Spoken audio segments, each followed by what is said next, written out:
were 50 of us. There was joy. There was music playing on the radio. The low signal eventually chewed all three down to a stream of static. And no one bothered to change it. No one got up from the couch or out of the kitchen to turn the dial, to ask each other to dance, if only to prove our inability wrong. This should have been the first clue.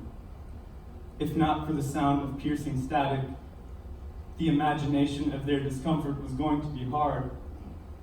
Lights and faucets we forgot to turn off, shoes we forgot to tie, being forgetful, having an itch, becoming a scratch, chronic pains, sweating in the shower, sweating during the shower, sweating after the shower, the words not coming out right, slurred speech, awkward dates, limp dick, a 19-year-old boy hunched over in a bathroom who smells like shit and whose hands have become too shaky to rebuild anything of his own. Maybe people start to stink when they stop being seen.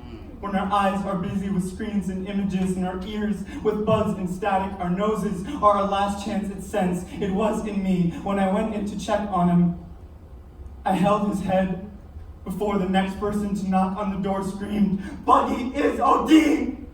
Everyone stormed for an exit.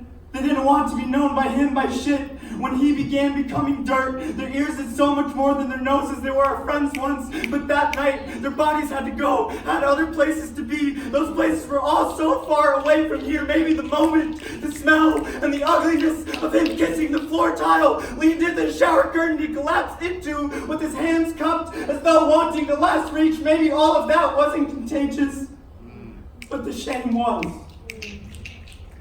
Maybe he would have wanted all their negative space when he died. I remember how he ate with his arms guarding his food, how he would sleep with the windows open even when it was 20 below. The few times I asked him why all of this, he just said, "I don't want to be trapped again." When I saw he was dying, I tried to take him upstairs, just so that when they moved him, it was not from basement to casket.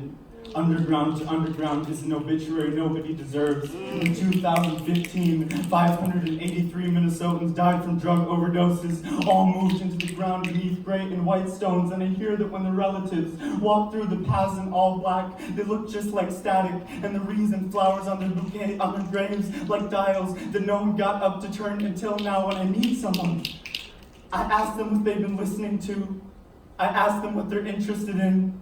Not how many of the graves they've been to, not how long they are staying, not how long we will stay for each other. And maybe that's not enough.